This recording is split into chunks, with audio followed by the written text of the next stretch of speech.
Welcome to a new meta mapping. I'm Em. With me is Jackson. Hello. We're here to talk about Abnormal Mapping episode 35, Crumpet Up Your Strumpet. This was No, released. no. Yeah, they used to have titles, Jackson. Yeah, and it's gross when you say that in the episode, and it's just as gross now. And I'm still not a fan. Re-listening to this episode, me saying fanny packers is actually the grossest thing I've ever said on this podcast, and I hate it so much. Crumpet Up Your Strumpet is way more gross. No, you're wrong. Anyway, this episode came out August 28th, 2015. If you will notice, we had Destiny on as our third chair. This is in the period in which she was regularly appearing on these podcasts.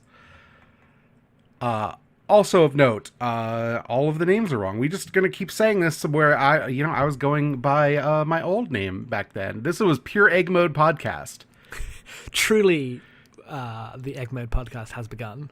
Yeah. The Age of Eggs. Eternally retold. God damn it. As you can see, this is covering Paper Mario, which is a game we still need to play the sequel to someday. We will, I think. It runs well on Dolphin, I'm told. We can do this anytime. Yeah, no, I know. I have a GameCube. I could just buy a copy and play it, I guess. Yeah, but I don't. Yeah, no, that's fair. I don't even have a Wii. I don't have a Wii anymore either, actually. So I have a Wii U and a GameCube. That's all you really need. Yeah, you don't need two GameCubes strapped together. You just need a GameCube. Yeah, just one GameCube. Mm-hmm. Worth noting, I produced a zine for this episode. You can still find it only at Gumroad because apparently Nintendo's lawyers scrub through Itch.io and erase everything having to do with Nintendo every once in a while.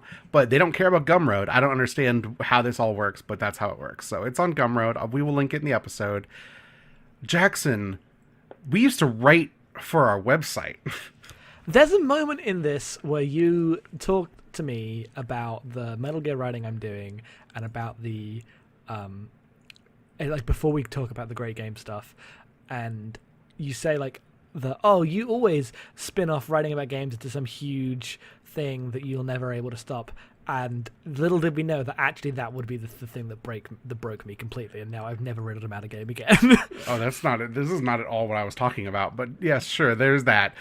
I didn't want to get too deep into the Metal Gear stuff because eventually we have to cover your Metal Gear episodes where we can talk about the Metal Gear stuff. But I meant that as a prelude to this great games thing, as this is a project that we started as an idea of an ongoing thing, but us writing about games had already, we didn't realize that it had just been a thing that we'd lost. Yeah. Part of it is we were a podcast and I don't write for a living. You don't really write for a living, I used to do that for the internet, but I don't anymore. And so the idea of churning out regular articles about games that were supposedly really thoughtful and well written, that's too much work. Can't be bothered. We have too many podcasts. It was so we did a few, and they no one really read them. Yeah, and they were more for the idea of someone's going to come to the site and they'll want recommendations of games because we want it to be this approachable podcast for people who don't necessarily know a bunch about games and are plugged into the discourse. And I think that the idea was good, but those people they're not clicking through our website going, where are the good games? So no, it was kind of for no one. And also, you and me doing this in our spare time cannot be the resource for getting people into good games, right? We're not those gatekeepers. We couldn't be if we wanted to. Mm-hmm. Yeah, because a lot of this, the podcast comes out of our frustrations with the modes of talking about games that most mainstream podcasts and websites operate on, just in their topical churnings of here's the game of the week that we're going to talk about and completely forget. And so this was kind of another bit of those of a response to things we wanted to do differently, but we don't have the space or time to actually fucking be an article writing site about the good games. That was a stupid idea. We never could be able to do that. Writing is it takes a lot of time and effort, and I feel like the reward is not nearly as much as a podcast. Podcasts require more labor because we have to record them, we have to edit them, we have to think about them, whatever. But we get to hang out with our friends while we do it, and writing is a lonely, shitty thing to do. So that's why we now charge for the writing and continue to do podcasts all over ourselves for free. Yes, and it definitely helped us that way. Also, you'll notice that in the Patreon letters that we do at the moment, they're not all about video games. In fact, very few of them are about video games. As are very few of our podcasts. Well, I guess that's true. I guess you're right. Except for this one, which is all about video games. All video games, all the time. The thing is, when we first started the podcast, 2013, right? Yes, way back in the 2013. I thought that the world needed this sort of resource. When we decided to write these great games pieces in 2015, I thought the world needed this resource. It's 2017. The world still needs good articles about games that have already come out that people can just go and enjoy. And it doesn't really exist. Like, the closest thing is maybe the stuff that, like, PC Gamer, or not PC Gamer, Rock, Paper, Shotgun does every once in a while. About revisiting old games, but that's kind of it. Like the have you played? I don't even know if they still do that because I don't read RPS that much. I mean, I read that like a Hardcore Gaming 101, like 200 best games book. Yep, there's that. Hardcore Gaming 101 does a lot of good stuff. It like theirs can be kind of hit or miss, and I feel like they're a little like they're writing to an audience that already knows a lot about video games. And I don't think they write with the experience of, an actual good other resource of this is Jack DeKeat's free game stuff that he writes for Waypoint. Yes. Because those games you can just go play anyway because they're all free games. And Jack writes about like the experiential nature of games better than almost anyone I've ever read. He's really good. Yeah, no, he puts all of us to shame. Yes. And so while I am sad that we didn't do this, and I understand why we didn't do this, and it's fine, I still think if someone had the resources, they should go and do this.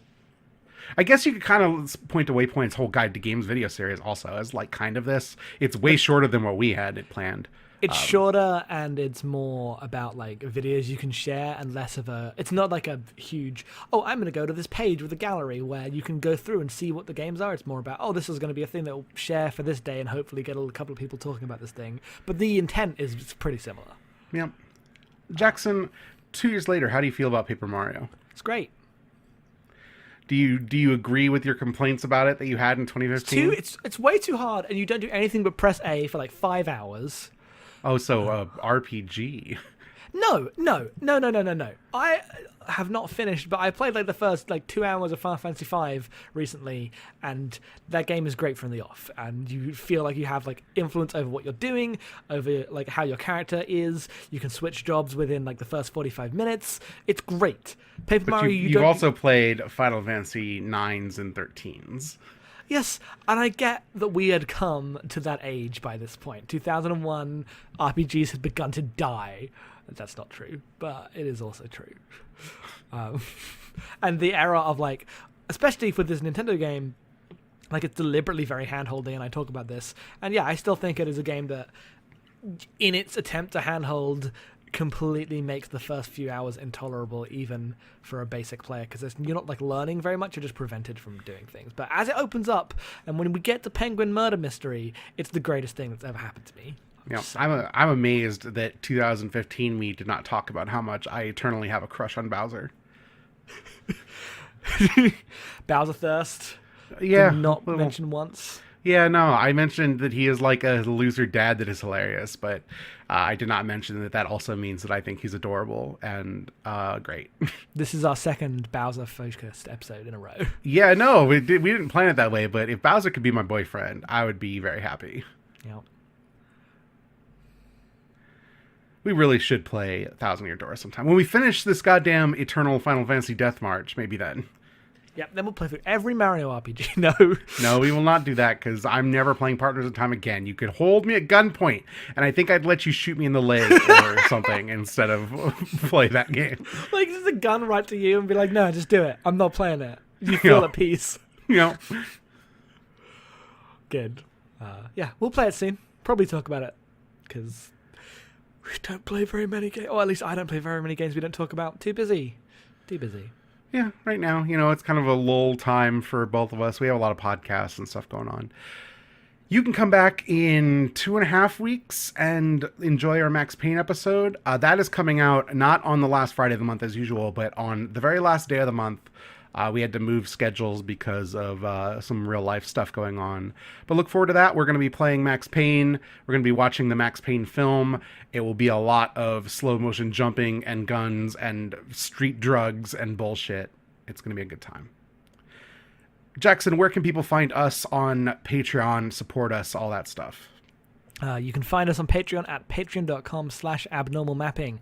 We have just launched a new goal for $200. If you want to support us to get us to activate the Great Gundam Project, where we will, once a week, podcast about episodes of Gundam until we watch all of them, and to make us actually watch those shows.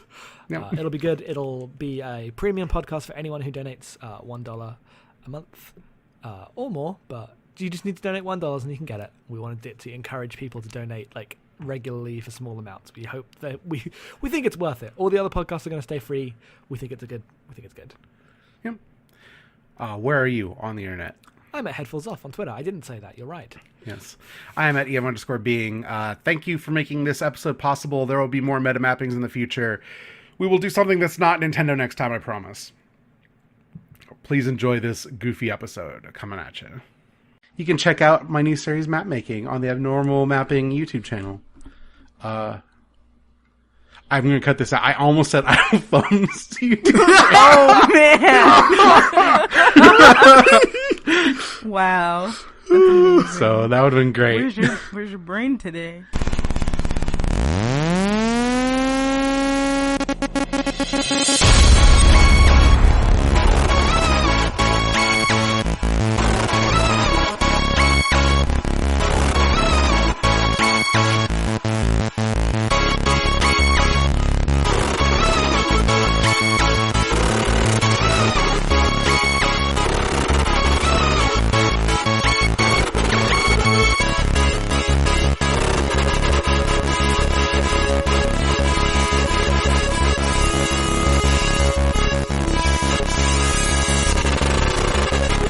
Hello and welcome to Abnormal Mapping. This is episode 35. We can run for president. I'm your host, Matthew Marco. With me is co-host Jackson Tyler, who tries in vain to talk over me. Jackson, why don't you tell me how you're doing? Never mind, I'll just talk over you instead. No, actually, how you doing? I'm doing fine. What do you want? What do you want from me? D's nuts. Abnormal Mapping is going to run against D's nuts. Topical jokes from Matthew Marco. Look, the podcast doesn't really aim for topicality, but every once in a while it's nice to throw in a reminder that we live in very stupid times. Also with us is third chair, Destiny Sturdivant. Hello. How is everybody doing? Destiny, how do you feel about D's nuts?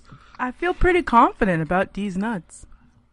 Okay. I can't. Would you be willing to vote for D's nuts? Or No, because I would never vote Republican. D's nuts is independent. Oh, really? Well,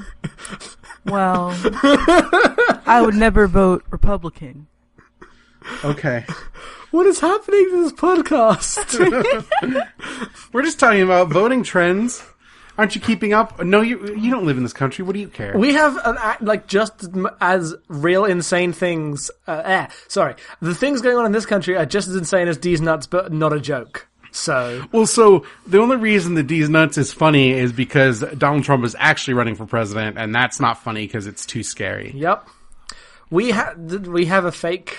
I can't talk about British politics right now, but It's too depressing. it's too depressing. I mean, American politics are depressing, but British politics... Ugh. When does the guy in the Guy Fawkes mask show up and start throwing size at people? let me tell you something about Jeremy Corbyn. Is that the guy's name in V? No. That's change we can believe in. Change J edition. I don't know what's going on. So we have not podcasted in seemingly 1,000 years. Constituents. It's only been a month, right? It's been 6 weeks. Since you looked at me. Okay, so we did the last episode, which was the ADAF panel postmortem, which was a short episode, so I kind of don't count it, but we haven't done a game club in 6 weeks. Oh, wow. Yeah, because we recorded her story very early, and we were on the ball, and everyone dispersed to go play video games. How did going and playing the video games go? Destiny, we'll go with you first, because I know this answer. I'm not going to let you make me feel bad about it. I didn't finish the game, but I got far enough, and I enjoyed it thoroughly. No. We're talking about other games you might have played in the intervening 6 weeks. Oh, okay. I played, Flipjack Studios' new time management restaurant game, Papa's Cheeseria. What?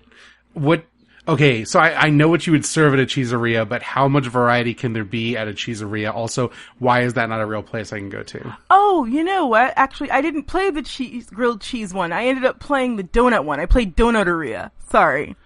But the the cheese sandwiches one, I'll play that next time. But yeah, the donut one, you can put marshmallows on your donut, and I thought that was gag worthy. I would try that.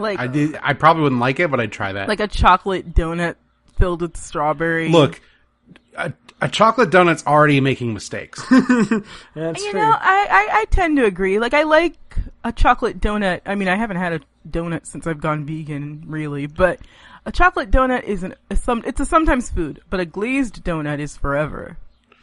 So there's only 2 acceptable types of donuts. There's the kind that got fruit on them, like a bear claw or something. And then there's Bavarian cream donuts. And everything else sucks and is not worth your time. No, you're right. I want to tell you more. This whole thing is like a series of games where you just work under this guy named Papa, who's a chef, and you run these restaurants. And So tell me about these. Tell me about these games. What's the deal with them? How did you discover the Cheeseria series of awesome? Is Papa related to Cooking Mama? I've never played Cooking Mama, so I can't speak to that. Cooking Mama, Management Papa? But the Flipjack company, they made Papa's Pizzeria, I think, first. Yeah, Pizzeria was first. And what you do is you make pizzas, and people wait in line while you're making them, and you get judged on how fast you make the pizza, how well cooked it is, how neat it looks, and whether or not you could put the right toppings. So essentially, that format is carried on into burgers, pancakes, tacos, hot dogs, grilled cheese and donuts and what have you. I think I named them all. I probably left out. Oh, chicken wings. And this is just a thing that I found them through congregate.com because I love restaurant time management sims in the vein of like a Diner Dash or a I don't know, what's another classic game like that? I don't know. I know I played the McDonald's game without realizing it was a joke when I was Tapper. younger. Tapper, yeah. It's kind of like that, but it's definitely more complex. Oh, sure, but Tapper is like the progenitor of all these kinds of games. Let me make sure I'm getting the name of the company right. Flipline. Flipline. Did I call them Flipjack? I Yes. think you called them Whoops. Flipjack. Okay, I was thinking about flapjacks because that's one of the things that you make. You don't know Flipjack. It's one of the there's a pancakeria. Oh, and then there's like an ice cream one called Freezeria where you make these crazy like frozen, almost like blizzards. It's really great. But yeah, I really like these games. You know the grossest thing you can put in Blizzard is? What? Snickers. Yeah, I love Snickers. When I wasn't As someone who used to make them, the actual Snickers just come in like a tub, and it is like cement to chisel out the Snickers to put into people's foods. That's pretty gross. Yeah, I was gonna say Snickers that- is a gross candy. My preferred Blizzard flavor was always cookie dough or something with chocolate covered nuts of some kind. These nuts. Mine was Hawaiian, and they've discontinued the Hawaiian, which is I'm never going to Dairy Queen again. That's because nobody likes pineapple and things. Fuck off! It's amazing. I'm gonna have If to you side say with so. Destiny on this one. Oh, Pineapple in ice cream is so good. Tell me more about the pizzeria. well, I just was gonna say that the cool thing about these games is that they introduce different characters that you get to know over the series of games. Yeah. And, like, they all have the same essential, like, outline, but they all have diverse features, and they introduced in right around, I want to say Taco Mia, where you could like customize your own little worker, and they had all these diverse hairstyles and skin tones, and I don't know, I thought it was pretty impressive. So like, it's just a racially diverse, cool thing. I don't know. Racially diverse kitchen 3. I would actually play, only if that's like an Otome game, though. I just want a hot, racially diverse cast of dishwashers to hit on. That sounds pretty great, actually. I would play racially diverse kitchen 3. It couldn't be a joke though. I wouldn't play the outside of the title. Well, no, I mean like I wouldn't play the what's the pigeon one? Hatterful boyfriend version. It would have to be genuine. They couldn't be doing this as a joke. Hatterful boyfriend isn't really a joke. It's We'll talk about that someday. Yeah, one day we will. Jackson, hey, what did you do with the last 6 weeks? Ruined my life. Why don't you tell people how you ruined your life? With Metal Gear. Well, I think we kind of covered that on other podcasts. I had started this train. But as a famous video game character once said, ain't no getting off this train we're on. Yeah, but you're at the end of the line. I'm not. I am. You're standing on the edge. That I am doing. So I've played all the Metal Gear games 1 to 4, and I've written about most of them, and I'm like right on the end of my writing about 4, and I don't know if I'm going to do it. I don't know if I'm going to move on. I think I'm just moving on and done. I don't know. We'll see. But I've said that a million times before. But I just want to be free of this nonsense project hell that I made for myself. But there's a lot of Metal Gear writing that you'll get to read from me. In what form it'll show up, I have no idea. But one day. Someday it'll be good, and I'll be able to read it, right? You'll definitely be able to read it, and it's pretty good. There's a lot of good stuff in there. That's good. That's exciting. I'm glad that you spent your 6 weeks well. Thank you. Well, I also completely cleared out my room, and with one of the side effects of which meant that the TV my family had got has to live in my room for a while, which means I can now play video games again. Woohoo! So video games. Yeah, I got a HD television, and I'm like acting like it's the future of all life. Like I walked into 2005 and was like, "Look, I got a television. Look how beautiful it is. Look at the colors." Nothing wrong with that. Yeah, I know, it's pretty great. Let me tell you about HD TV. It's good. You should get one. I've got one. Oh well, tell all your friends. All my friends have one. It's 2015, Jackson. I got one for the first time, and I'm like, "Oh, this does look really good." And anyway, the thing I'm most excited about is that I can now play PS2 games. Hooray! That is exactly the wrong choice you should be making, but okay. But I had a monitor to play other things in. That's true. I had nowhere to plug in a PS2 before, but now I do. Yeah, fair enough. Fair enough. And I've played other stuff, like, I don't know, Call of Duty. You wrote about that. That doesn't count. Yep. I played Journey. Journey's great. Yeah, you wrote about that. That doesn't count. I did that too. Oh, Everybody's Gone to the Rapture. We both played that. Oh, yeah. So I played like 30 games in the past 6 weeks. You went ridiculously off the charts with it. Well, you know, I got in the mood to play some video games. The doldrums of summer is a time to relive your childhood, which means cramming all the video games into your brain. Don't say the doldrums of summer like you keep up with present releases. No, it's just like it's been hot for too long, and I just feel sad. I'm not talking about video game doldrums. I'm talking about the doldrums of the soul. The actual legit doldrums. No, whenever I hear that phrase, I assume someone's going, "No video games come out in the summer. Oh, what do we play?" Oh no, my Steam library has expanded by like a dozen games. Not my wish list, not my actual library. My library shrunk quite a bit because I'm trying to get games out of there. But we played Everyone's Gone to the Rapture. We shouldn't talk about that here. Okay. I mean, what can we say? That people should play it. Everyone's wrong about it. I could once again yell at a certain writer who wrote another inflammatory piece of garbage about video games that I like. But I'm not going to cast aspersions on people I don't know. You already did. So, yeah, well, look. We should genuinely cut that. No. Let's move on to segment 2. Okay. All right.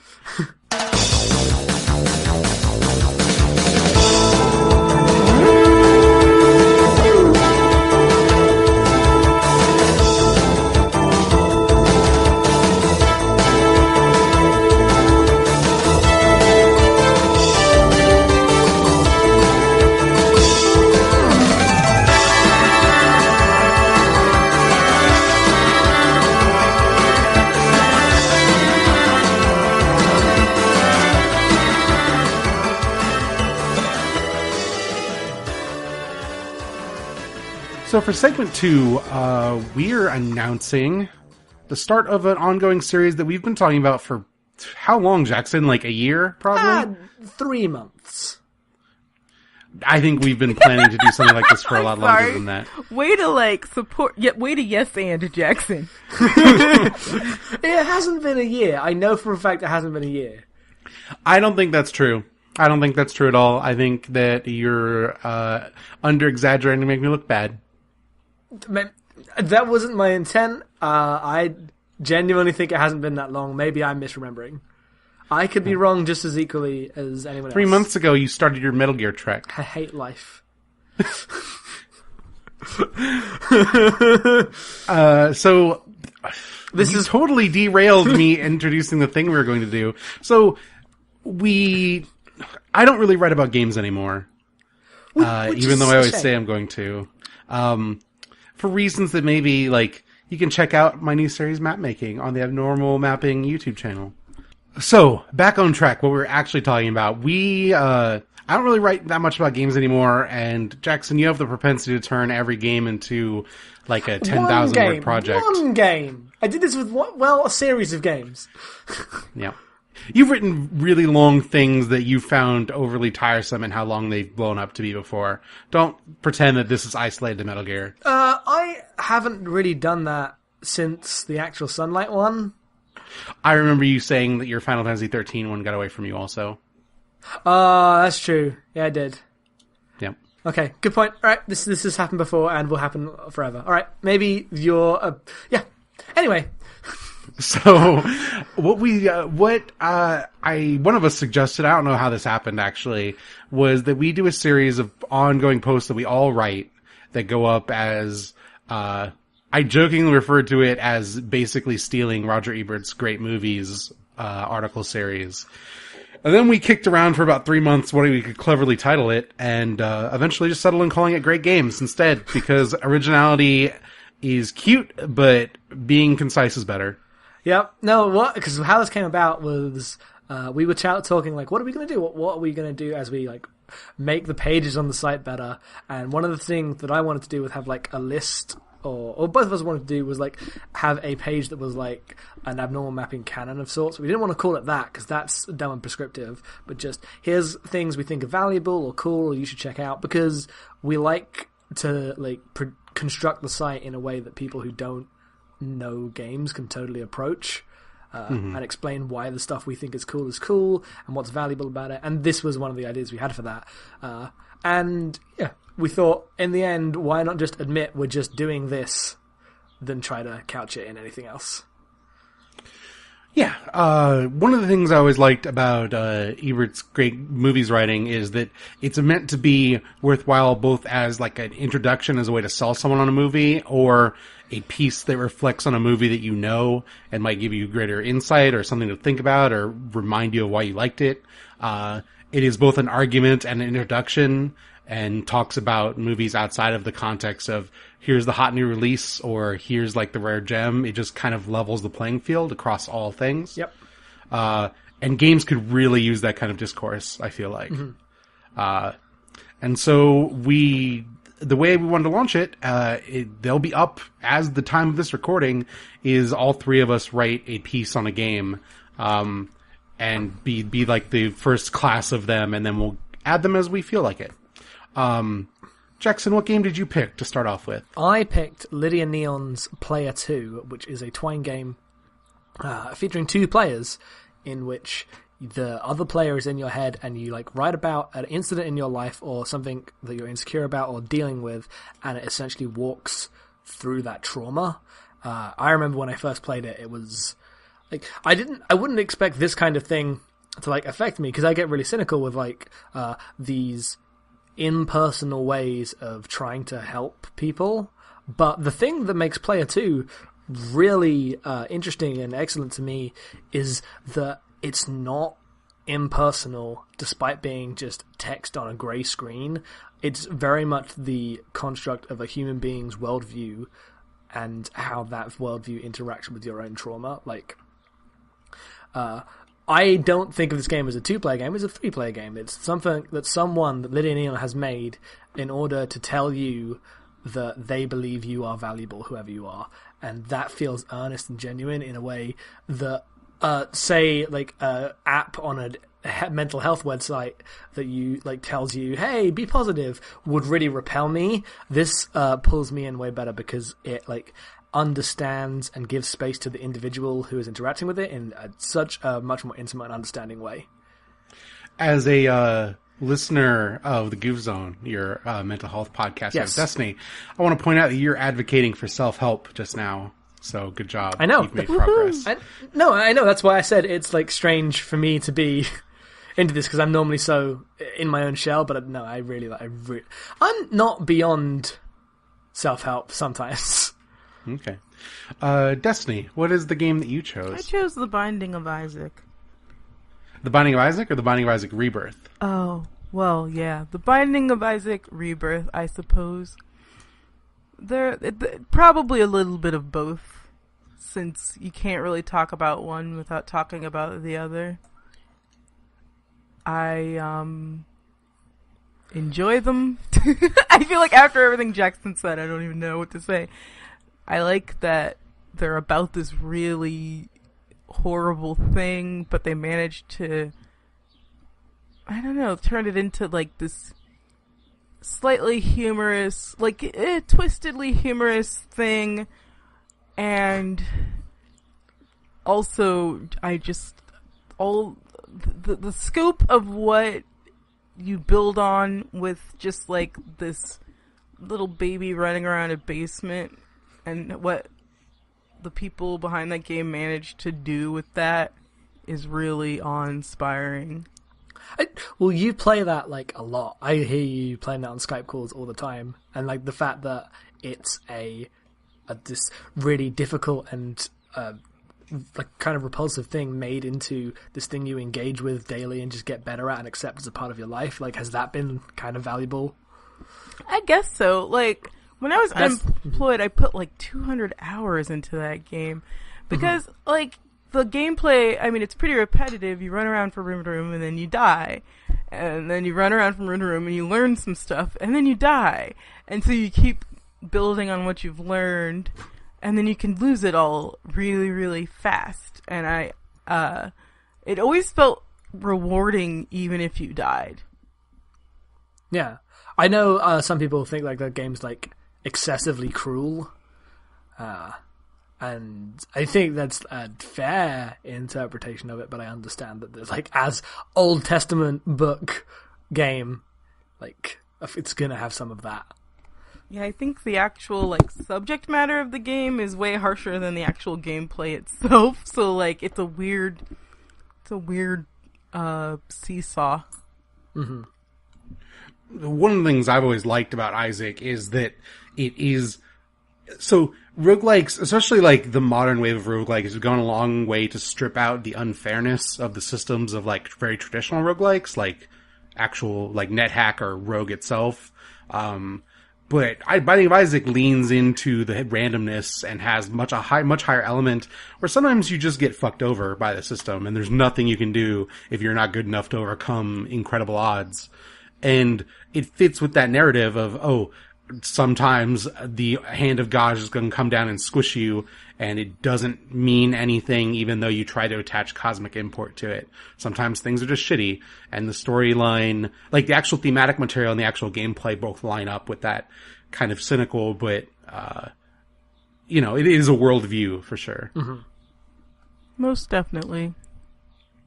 And then I wrote about Etrian Odyssey Untold, the Millennium Girl. Sorry. I'm a millennial girl. We're living in a millennial world, and I'm a millennial girl. Oh, that's the greatest mouth typo you've ever made. Mouth Whatever. typo. Is that what we're Misspeak? calling them? Yeah, I know misspeak is the actual word, but I thought mouth typo. Malapropism, isn't that it? Malapropism? I think that would assume that, like, it's a saying. Like, a malaprism is, like, something that everyone would know that you... It's almost like a spoonerism. Okay, got it. These are ships from Star Trek, right? The spoonerism? Which, I think I might have talked about last podcast, honestly, about Etrian Odyssey. I don't remember. You hadn't. You really hadn't, because it was before then. Okay. But I wrote about specifically one quest, maybe like a quarter of the way through that game, and what it represented to me as a representation of, like, RPG systems, and how the systems reveal things about ourselves through how we view the experience of the characters going through a dungeon or quest or whatever a game throws at you. I like that game a lot. This will probably be the stand-in for basically all Etrian Odyssey games, so I hope that it's good enough to stand with that.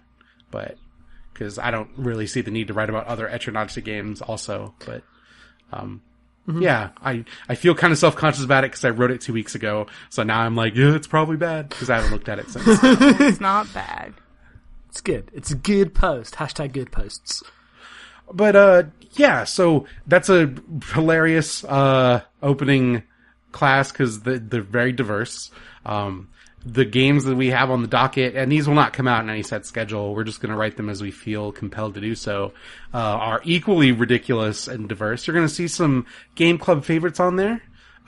Maybe games that we mention all the time but wouldn't ever club. Guess which ones? Burnout. And maybe some picks that you had not thought of before. Maybe. Games that maybe no one would advocate for in 2015 other than me. Well, everyone knows what that game is, Matt. No, they don't. Okay. Oh, you mean Beyond Two Souls? Yes. I'm thinking of Minesweeper. Oh. Oh, that's just that's just a game that everyone loves and thinks is amazing, but doesn't think in the same category for some reason because it just was on PC start menus. Did you I know. see that for the anniversary of Minesweeper, they made that huge game on hard mode? Yep. How many I mean, mines? hard mode's the only way to play a Minesweeper. It's really impossible. I It is. love It's not Minesweeper. impossible, but very often the boards will generate in such a way where you have to guess where the final mine is, and that's always infuriating. I'm not very good at real Minesweeper. I played a lot of Minesweeper Flags, which I love to bits. What's the difference? Minesweeper Flags was a game on Windows Live Messenger, so it probably doesn't exist anymore, but it's just multiplayer Minesweeper, in which, like, you just click. You get points for the squares you clear, I assume? Well, there's no right-clicking and left-clicking. You can just click. If you click on... No, you place flags and you can click, but you have to... Once you place a flag... I can't remember the exact rules, but anyway, if you click on a mine, you lose a point. And if you put a flag on a mine, you win. And there's the way the turns work. I don't know. I played a lot of it, but I can't remember now. But it was great. You know what happens when you click on a mine? You lose, and you have to start over. Oh, I did not... Child Jackson did not like original Minesweeper because he was bad at it. He was like, oh, there's a pinball table.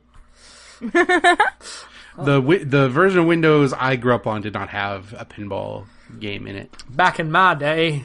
It was Hearts, Solitaire, and Minesweeper. Yep, and I couldn't figure out either. The one with the king where you have to get him out of the...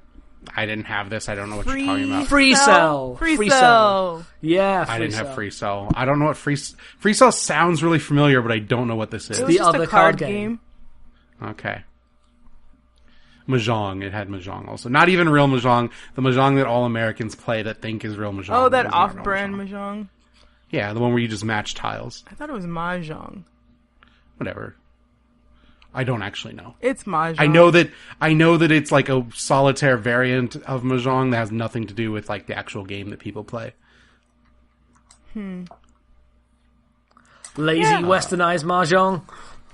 So yeah, this is the new series. I hope people enjoy it. The first set of articles and the landing page, well, maybe not the landing page, but the first set of articles will be up along with this podcast. Yes. And I hope people enjoy them. The landing page requires some introductory text, and I'm not going to be able to write it between now and Friday. So I might write it. I don't. Okay. Well, if you can write it, go ahead. Yeah, I can do that. Okay. We'll have the landing page up too. Hooray! Hooray! It'll be across the top bar of the thing.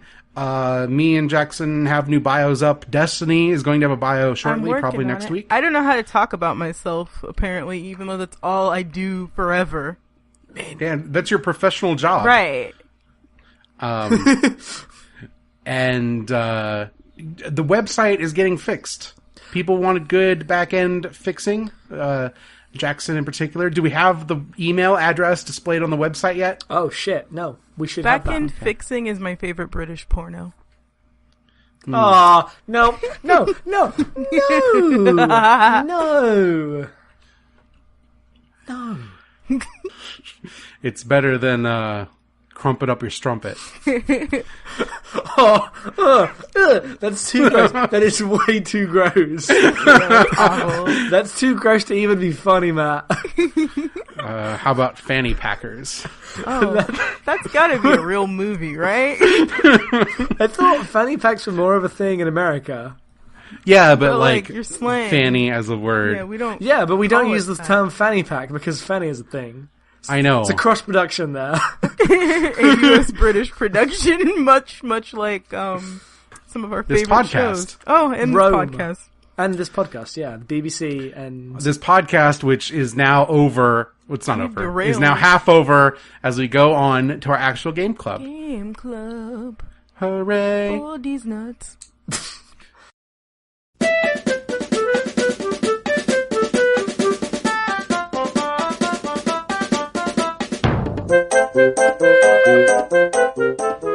Hi there, this is Matt. Hope you're enjoying the episode. We get into the Paper Mario shortly, but I want to tell you, I did a small art zine of drawings, paintings, comics, sketches about Paper Mario that you can find by following the links at abnormalmapping.com, or you can go to my Twitter, or you can just go to Itch.io and Gumroad and search Paper Mario Sketch Journal. It'll be up there. It's pay what you want or get it for free. It's 25 pages. I hope you enjoy.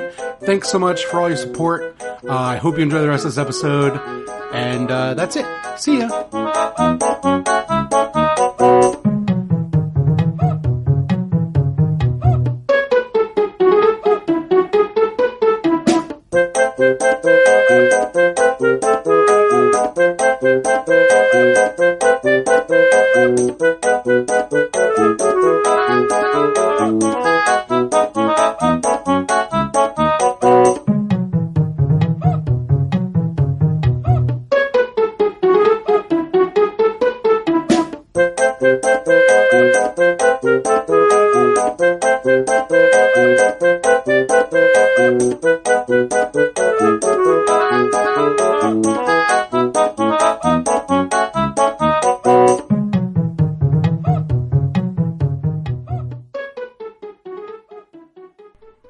So our game club this month is Paper Mario. Japanese name is Mario Story, which is a hilarious name to me for reasons I can't quite identify. It just sounds funny. Yeah, what? what is that a common RPG name in Japan? Because No, because it's not like Mario Densetsu, which would be like Legend of Mario. It's Mario Story. Like, it is literally Mario Story. I know that's the name of like the Digimon World series of RPGs. okay. So I didn't know in Japan. So I didn't know if that was just a thing understood to denotate this is an RPG series. I don't think so. I'd never come across it before, but I don't care about Digimon, so. No, that's me. Anyway, we don't know. So Paper Mario is the unofficial sequel to Super Mario RPG, Legend of the Seven Stars, which was a Square Enix Nintendo... No, not Square Enix, Squaresoft Nintendo, I don't know the word, collaboration, that's what I wanted for the Super Nintendo. This came out at the butt end of the Nintendo 64. It came out in America in February of 2001, and Europe, October 2001. Jackson, you were like an actual human being with thoughts by then. I was in Enfield going to see Harry Potter and the Philosopher's Stone. You were like 10? I actually don't know what year you were born. I was 8. I was 8 in October 2001. Great. Oh. My Or brother I was was 10. I Or I was in high 7. School. Might have been 7. 7. It's either 7, 8, or 8, 9. I don't know. I was probably reading Lord of the Rings at the time this game came out in Europe. I mean, that would be the year. Yeah. What was I reading? I was probably reading On the Road for the 20th time or something crappy like that. On the Road Again. You were the most hipster high schooler that has ever lived. I love that book. It's so bad. Like the Power Glove bad or like actually bad? No, like actually bad. Okay. So Paper Mario is the first of a long-running series designed by Intelligent Systems. Nintendo took it in-house. They picked up one of the Square Enix designers of the original game, but decided to make a game that was ostensibly supposed to be built around being someone's first RPG experience, and came out to great acclaim, though I don't think it sold particularly well because it came out in 2001 for the Nintendo 64. Yeah. We all played this on Virtual Console, which you can pick it up for like $10 or something. It's no big deal. The Hot V cons. If you have a Wii U, and you probably should because they're cool, you can play it in bed, which is the way that all of us played it, I feel like. I can't It was imagine. the most comfortable way. Yeah. So the plot of this is that Bowser wants to kidnap Princess Peach, and Mario and her hanging out, and he shows up, and Mario's like, well, let's fight about it. And now Bowser has this star wand, which might as well be from Kirby. I just want to say it's hilarious that you're summarizing the plot of... So the plot of this game is, but without acknowledging... No, that's the point. I'm coming around. Oh, You don't okay, step pretty on my good. bit. BT noticed it was the Star Rod. And yeah, Bowser has the star rod, which is also my favorite porn. Yeah. It's my favorite science fiction erotica. And steals away with Princess Peach's castle, which conveniently was built on top of Bowser's castle. I feel like someone should have noticed. And Mario is left trying to gather the star sprites from across the land. Star spirits. I keep wanting to say star sprites, but it's star spirits. Because you're thirsty. Because the game is 2D, is why I say star sprites.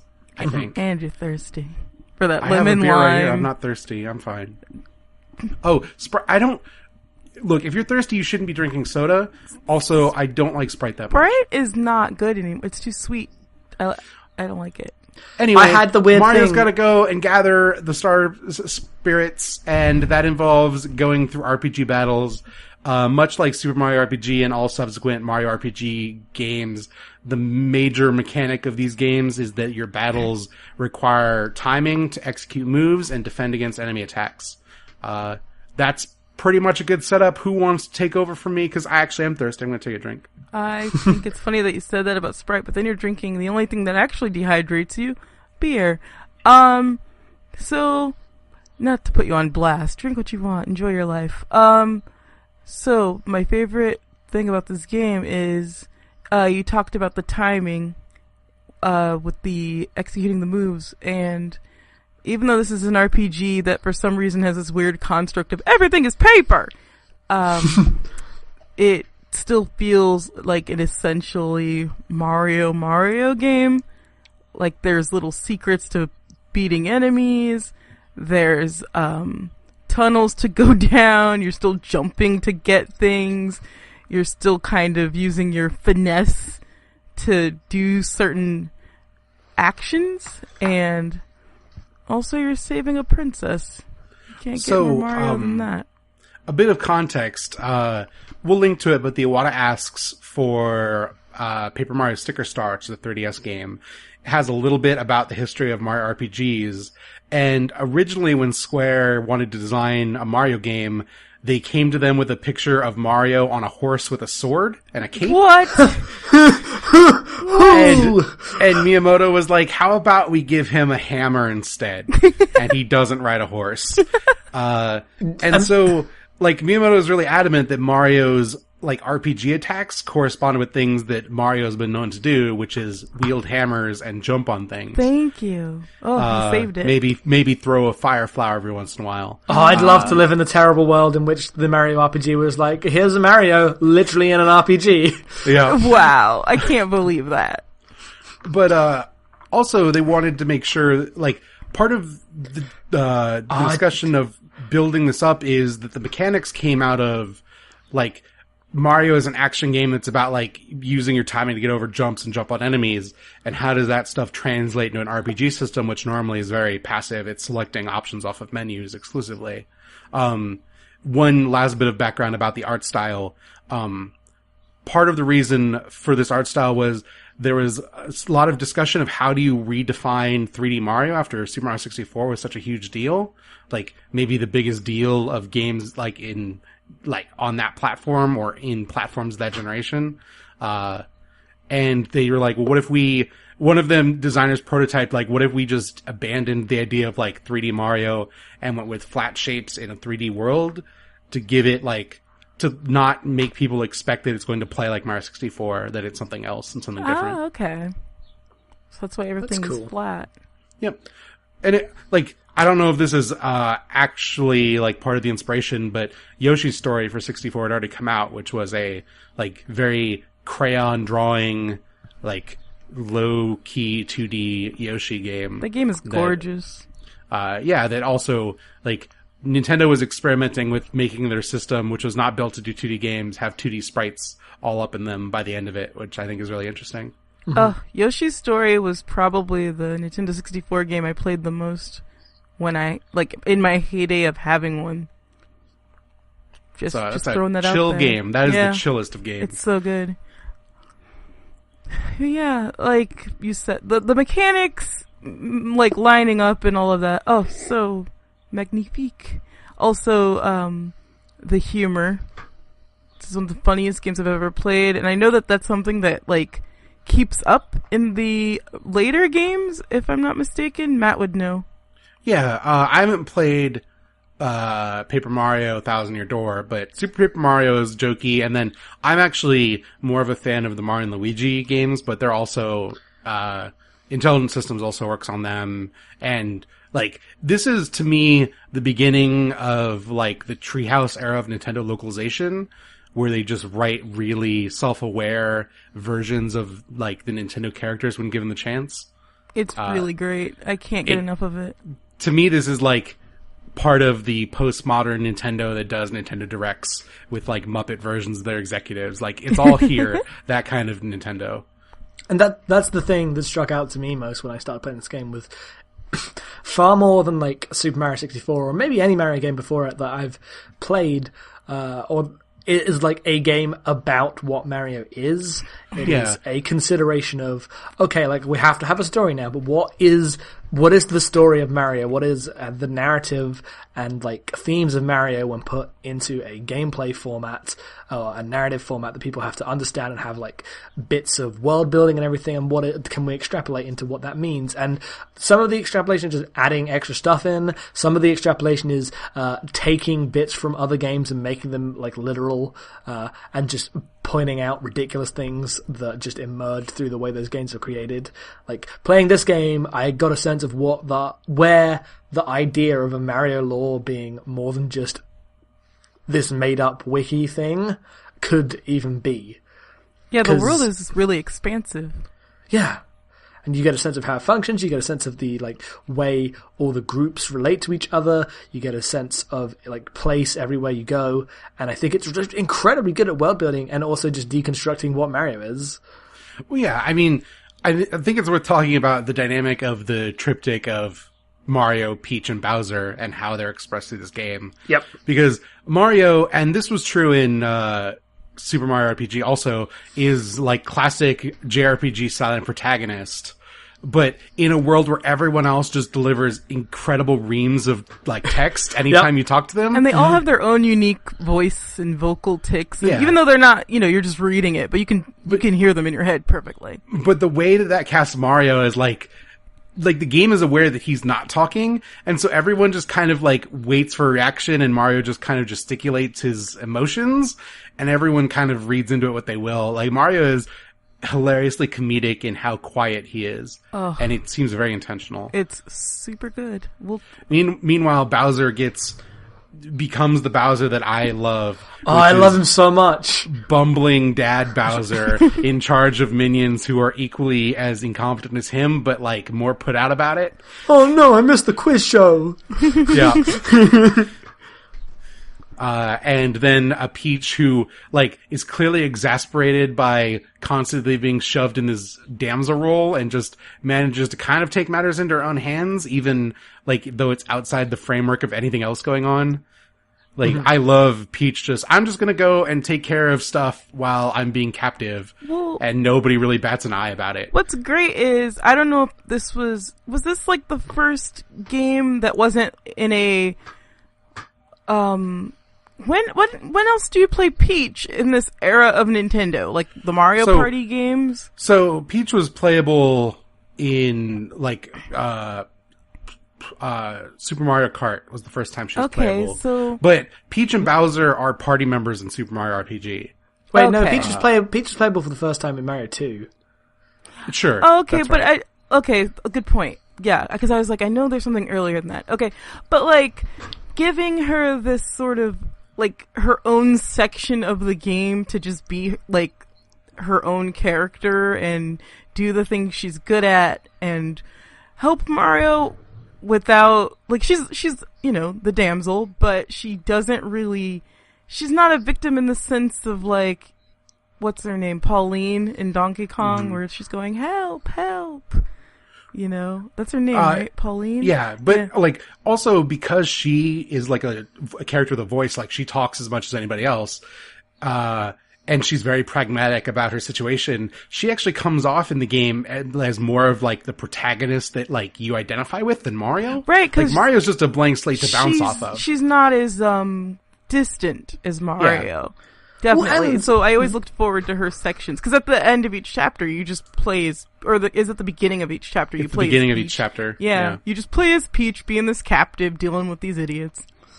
And spoilers, but the way the game wraps up, what it does for, like, the Mario and Peach dynamic, it paints Mario as, like, just a vessel for other people's, like, hopes, and says, like, yeah, he's, like, a stereotypical hero figure, but that means he really only exists in relations to other people, and what they need from them, which is also true of Peach in this game.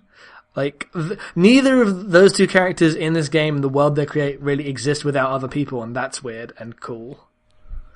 Like, Mario can't exist without all the people believing in him and, like, giving him meaning because he's completely silent and nothing else. Whereas Peach's only power in battle is to, like, give help to other people and imbue them with power.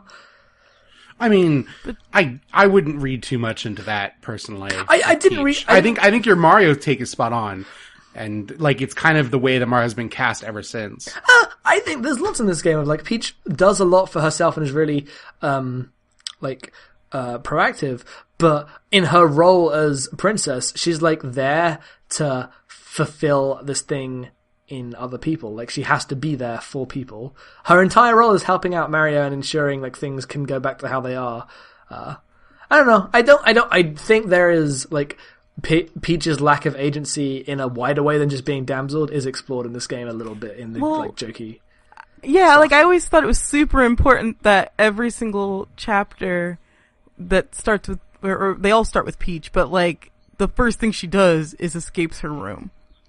Mm-hmm. And she's looking for a way out. Like, she doesn't really, like, she knows, oh, Mario will probably get here, but in the meantime, I'm gonna look on my own. She doesn't just wait, you know, and that's super important. Mm-hmm. And I imagine, like, it's, like, almost implied that she's been waiting in the previous game, or not waiting in the previous game, she's actually been, like, calculating and establishing some sort of plan. Like, she's not just sitting there like, where's Mario? Well, one of the things that I've always liked about the Mario lore, such as it is, and this game has it in spades, is the idea that because this story is like this thing that keeps happening, the main characters kind of all have a rapport with both themselves and all the characters of the world. Mm-hmm. Like, Goombas and Koopa Troopas pay as much deference to Peach as they do Bowser, basically. Mm-hmm. Because, hey, she's around, she's the princess when Bowser's not, like, making, like, some land grab or, like, gesture of war.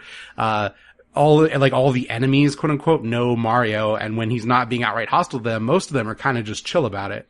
Yeah, like, this game implies, like, the existence of a Saturday morning cartoon or whatever, where just Mushroom Kingdom is a place where things happen. I don't mean it implies that's a real thing, but like you get the sense of this is a world that exists without the conflict that is the focus of every single one of these games. But also that the conflict is eternally repeating, and so every single person in this world understands it. Like when Mario talks to Bowser, this is not people who are doing this for the first time. Like Mario, Bowser, and Peach all know each other and have done this before, and they never like say that in the game, but it is so clear from the way they write every line. I mean, like, from the beginning when, like, you fight Bowser at the very first battle in the opening, like, the game treats it, and I think Bowser explicitly says, like, oh, this again, well, this time it's going to go differently, and that's when he pulls out the Star Rod. Oh, right, yeah, because this time is a Star Rod, and this time, okay. Yeah, it is the Saturday morning cartooning, and this time I've got this gimmick. This time, Cobra Commander's gonna make a washing machine. I don't know. I didn't watch G.I. Joe. Is that what that show's about? I never. Yeah, I I think would so. have watched it if it had that in it. I was gonna say let's not forget one vital character that stood on the sidelines while this is all going on, journaling and living in fear. Our dear brother Luigi. So this is the game that establishes the Luigi that has existed ever since. It's like this sort of My eternal new metal band is Our Dear Brother Luigi. in Super Mario RPG, he's not mentioned at all outside of when you go to Star Road and like you find stars that are people's wishes, and you just find one that's like, I wish I was as cool as my big brother, and that's it. But like the Luigi that's kind of like passive aggressive and cowardly and kind of resents being sidelined as, oh, he's the green one, is like born in this. And yeah, by the time you get to Mario and Luigi, they're like, oh, it's Mario, and a fucking like other guy. Bowser doesn't know Luigi's name. He's like, you, a mustache, you. That's so Oh sad. man, I love bitter Luigi. Yeah. Oh, I have a question.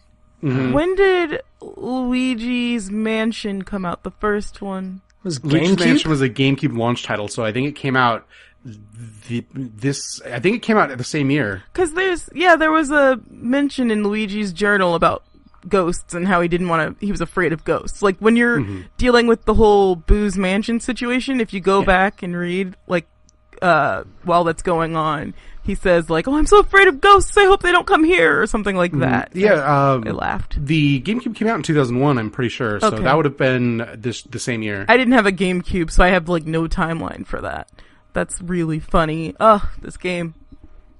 So yeah, you go on an adventure, you collect a bunch of party members. Systems-wise, I suppose we should talk about it. So, Jackson, you and me kind of had very different opinions about Yes. the system of this game. Yes.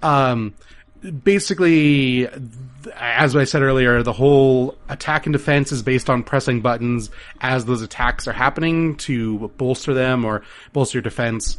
But also you have party members that aid you. They all have like specific moves and things that they can do, which seems very Final Fantasy X to me. But also the game is, you have 3 stats. You pick which one goes up every time you level up. It takes 100 experience points to hit each level.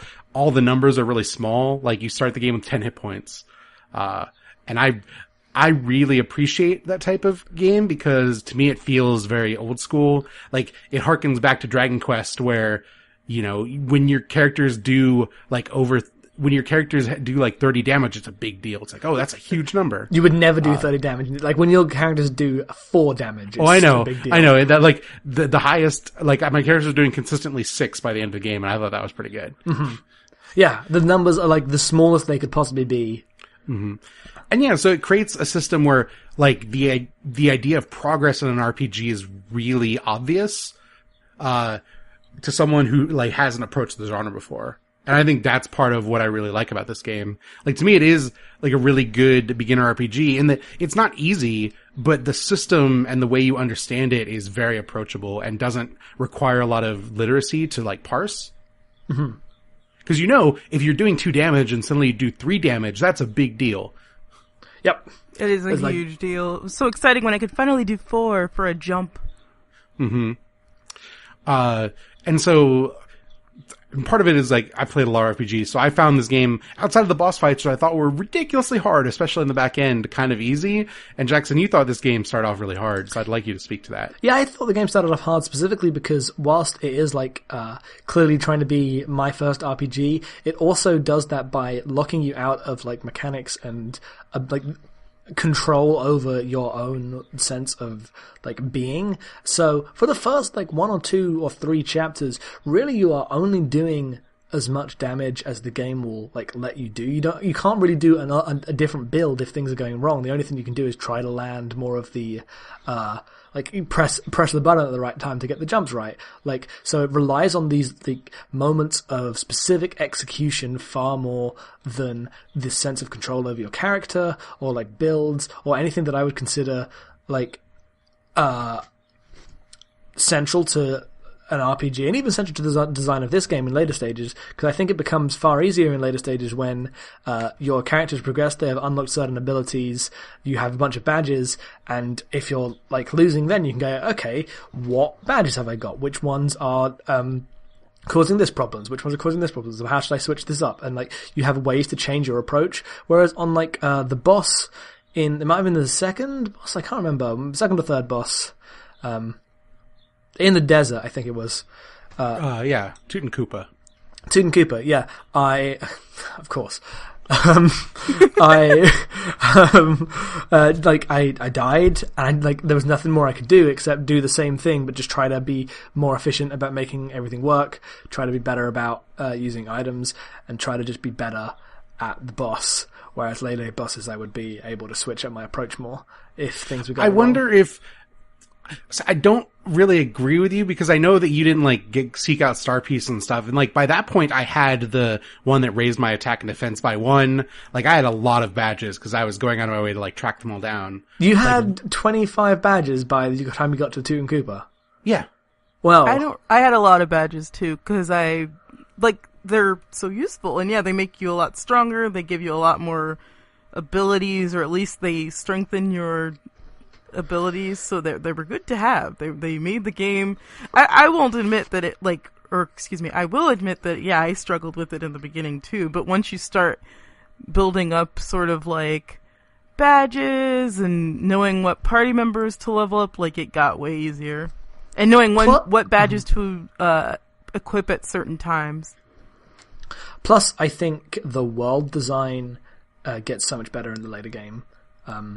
At the start, it's like some moments of interest with like little bits of complexity. So the things it adds in like the first couple dungeons made me feel like this should just be a straight line. The bits of spatial exploration aren't interesting enough. They just sometimes you go over here and there's busy work. Whereas by the time you got to the second to last dungeon with the mirror floor, you're like, this is great. This is a legit huge puzzle. I understand this. There's like so much more going on. There's like stuff for me to engage with. It doesn't actually feel like just stretching out a dungeon, which is what some of the early dungeons felt like. And I know that's purely because like maybe that would be better if it was my first RPG and it was like walking me through that design lesson really slowly.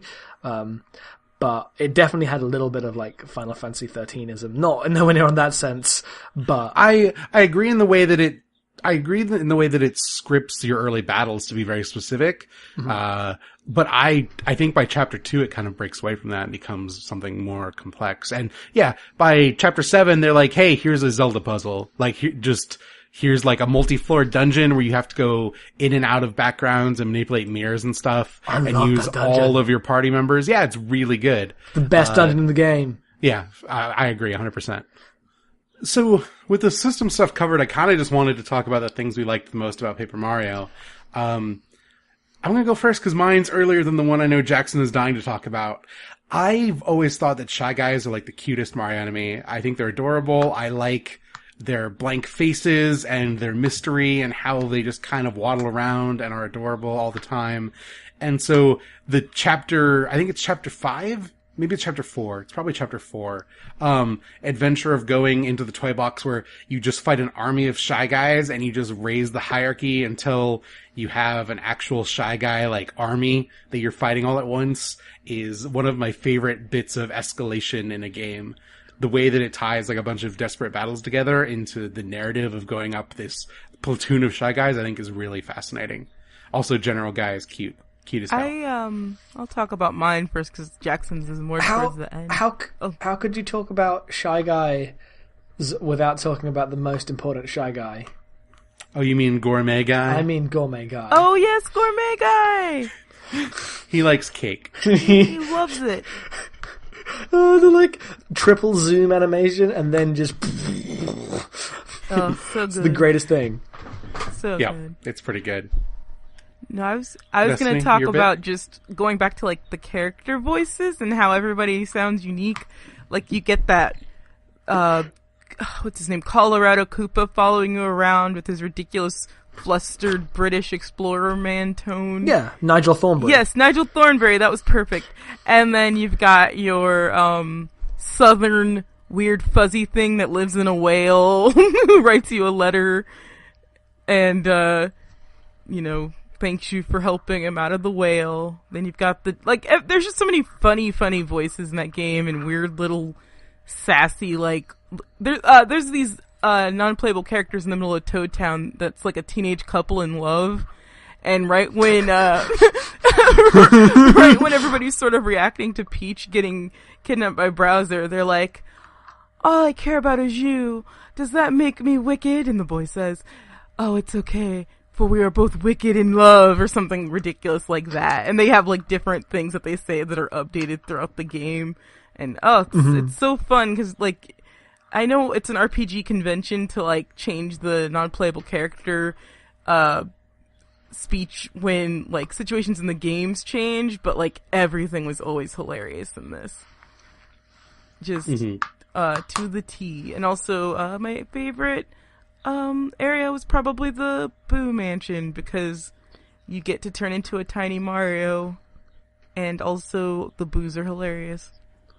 The Boo Mansion was great because it was a dungeon without any battles, so I loved it. Good point. It was just the cool environmental puzzle of Paper Mario, because I think Paper Mario does something which a lot of RPGs don't do, in that it has this really acute awareness of its space.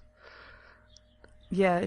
It handles that all super well. And also it's like, I want to, like, yeah, a lot of that stuff, like, is in Luigi's Mansion, like that sort of wandering around this house and trying to connect things to other things to get a result. And I don't know, it was all just really well done.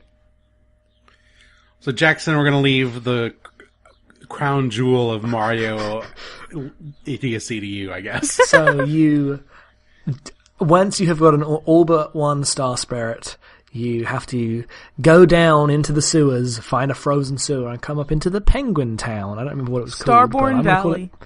Starborn Valley. Wait, no. No. Sorry, it's called. Shoot, I can't remember. Anyway, Penguin Town, and you are like, okay, I've got to go say hello to the mayor first. I need to say hello to the mayor. Where's the mayor? Let's go find the mayor. Shiver City. Shiver City. Something ridiculous. You go to Shiver City. Where you go to find the mayor, and you walk in and talk to the mayor's wife. The mayor's wife is like, "Oh, hey, go right in. He's in the back." You go talk to him.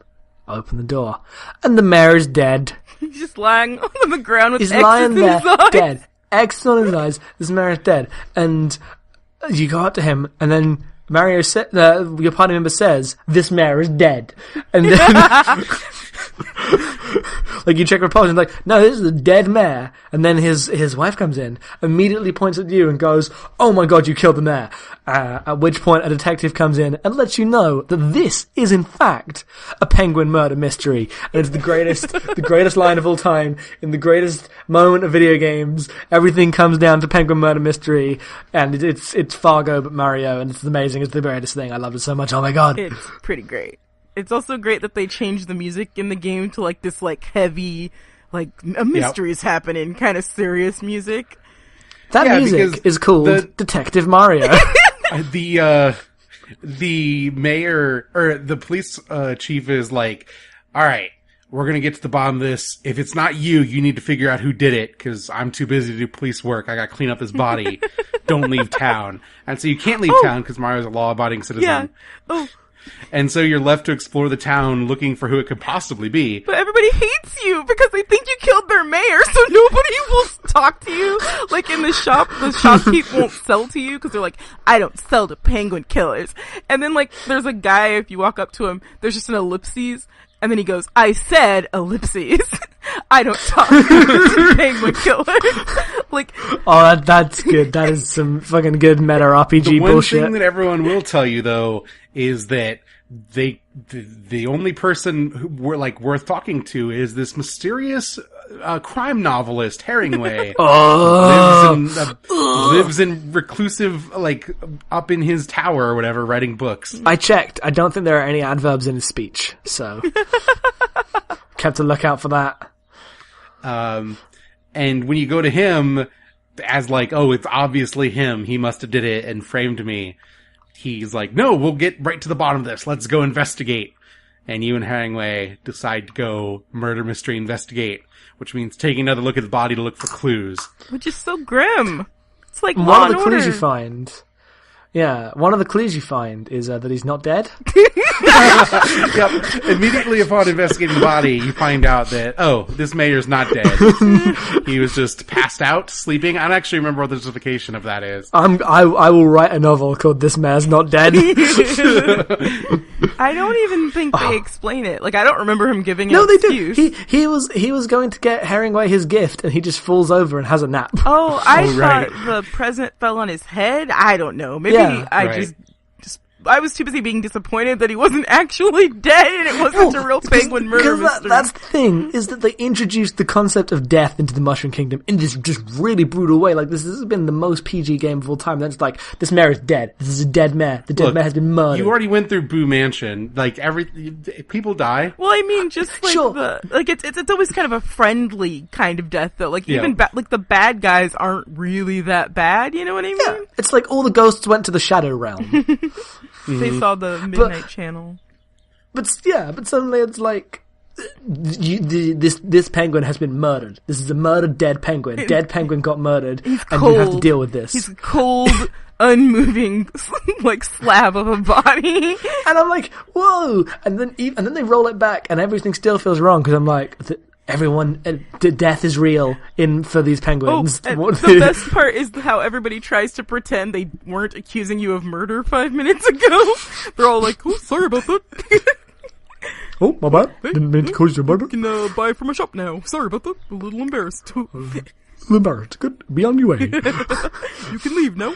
Off you go. Oh my god. And then like the wife's like, "No, I didn't accuse you." Just totally lying. Oh, the wife.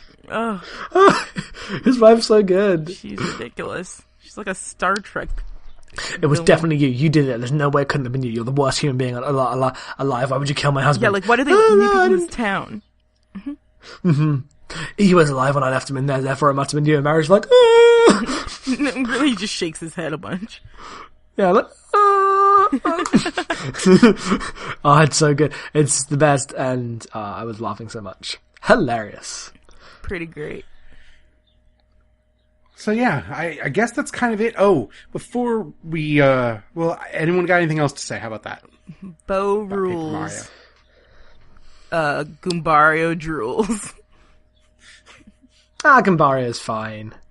He just doesn't do a lot, and I ditched him as soon as possible. I brought him in to get health scans. Oh, did anybody do the? I ended up getting a badge that did that, so I was like, I'm done with. I just didn't care. I just did the damage until the I enemies like died. knowing. That's one RPG convention I like knowing. I was gonna ask, like, did anybody do the thing where if you go into the Koopa village and go into that room where that guy's listening to the radio, if you change the song, they tell you to like bring an item to a specific place to get a prize. Did anybody do any of those? No, I didn't No, do any I of didn't that. do I that don't at know what that Oh, is. okay. There's a lot of weird little mini quests, Yep. and it's really cool. You do favors for an old man. You deliver letters. I liked that. You can hatch pigs. Yeah, you can hatch pigs. You can play weird, like, coin games that I never won in that weird tunnel, the playroom or whatever. Yeah, I never won any of those either. You can be a dojo master and level up your dojo skills, which I only did once. All right, Jackson, final thoughts? No, I thought the game was great. I had a good time. Like, it was a kind of a slog in the first half before it opened up. When it opened up and became just a hilarious, cool time, it was the best romp. Yeah. And then as my outro, I probably talked about it in the ad read, but I did an art, journal zine thing for this game. You did?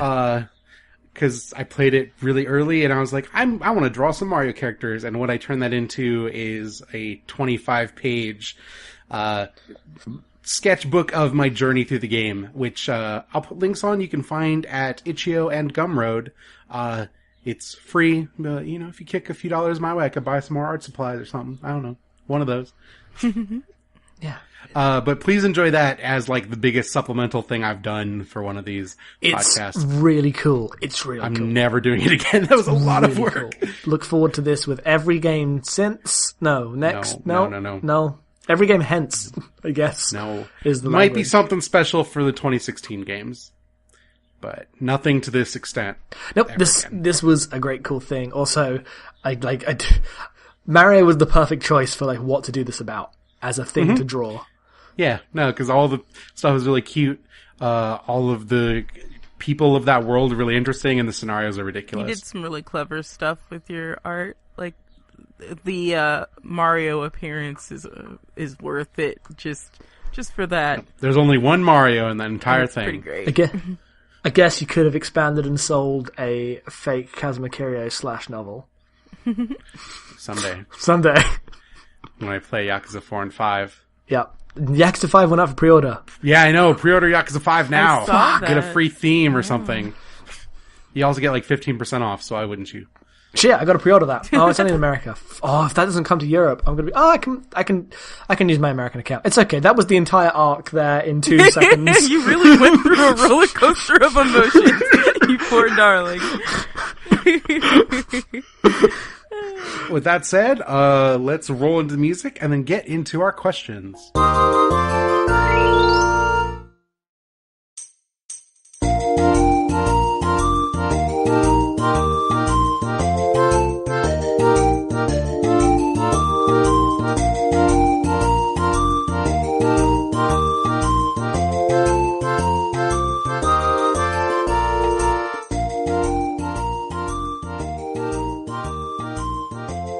So our questions today, if you want to send us a question, we always put out a call on Twitter, but you could send actual long-form questions or stories or anything you want to send, really, to abnormalmappingpodcast@gmail.com, and we'll read them.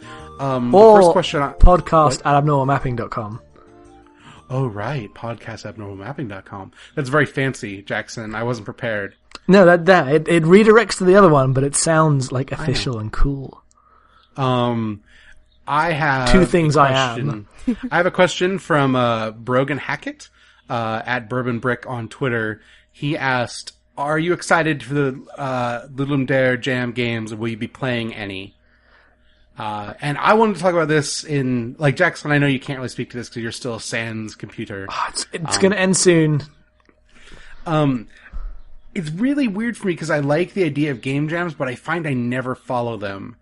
And I feel kind of bad about it. Not so much about the Ludlum Dare games, whatever, but the Game Boy Jam happened, and that's always my favorite, because you see pictures, and Game Boy aesthetic is the best. If I could just get puke green, 4-color video games all day, every day, I'd be a happy camper. And I'd love to play them, but I never do. And part of it's maybe part of a larger discussion, but I'm in the middle of Okami, and Okami's 25 hours long, and I don't I'm not going to take a night to sit down and play a bunch of small games in the middle of a big game, and that's probably the wrong way to approach playing video games, right? I like a taking little a bit. small games break when I'm playing a big game. Sort of a refresher. I think the thing more for me is that I tend to not follow game jams because I don't the chance of I don't find them. This sounds bad. I don't have as much interest in let's see what came out of this jam. Whereas, like, I'll go on itch.io and find interesting small games, but I don't follow, like, the trends of what jams are happening and, like, here's a bunch of developers iterating on this idea and this idea, which is, I think, just because I'm not a developer, or a game maker, I guess. Developer's a bad term. I don't make games in that way, so I'm not, like, connected into those conversations. A lot of game jams seem so much more about people who make the thing expressing ideas and sharing them, and I would way rather just, like, if some of those games end up, like, becoming iterated on and coming out eventually, like, I'll totally play them then, or I'll, like, happen to stumble upon the Game Jam version and play it on itch.io. That's happened before, but I don't, like, seek out Game Jam games because the Game Jam happened. I'll just, like, happen upon them from other ways. The plus is that someone will always do the curation work and give you, like, here's the 10 best Game Jam games if you, like, of the Game Jam, if you're that curious. But it's worth it every once in a while to play all of the games of a Game Jam. Yeah. Ludlam Dare in particular, the theme this year was You Are the Monster, and from what I've heard on Twitter, there are some games that are actually pretty heinous, so I probably wouldn't play those. I always think they're worth checking out if, like, you're interested in the theme, but no, they're not something I follow generally, but, like, I have played some cool ones from that specific jam in previous iterations. All right. Jackson, you have actual email questions. I have actual email questions. When this phone loads. Okay. First one comes in from a friend of the site, Dylan Schneider, that's his name. Dear Mappers, what do you think of the performativity of essay writing? I've come to realize I struggle a lot with the ritual of creating a piece of critical writing that flows and feels good to read. I feel it rarely has any impact on the strength of an argument, but it has a huge impact on the way people perceive it. Please discuss. Thank you. Also, another question, please talk about penis insecurity. Woo, yay. I played a game about that. I think it was a Twine game. And, like, everything was on, like, lined paper. And you had to look at yourself in the mirror. And that was one of the things you could be insecure about in the game. It was interesting. I don't remember the name of it, so if I can find it. It was Upon Reflection. Oh, Upon Reflection, yes. I played it because you wrote about it. Also, could you reread that question? Because you read it really fast and I only caught, like... What do you think of the performativity of essay writing? I've come to realize I struggle a lot with the ritual of creating a piece of critical writing that flows and feels good to read. I feel it really rarely has any impact on the strength of an argument, but it has a huge impact on the way people perceive it. Please discuss. Thank you. Okay. Do you want to go ahead, you Dustin? go ahead. So part of the reason I'm really...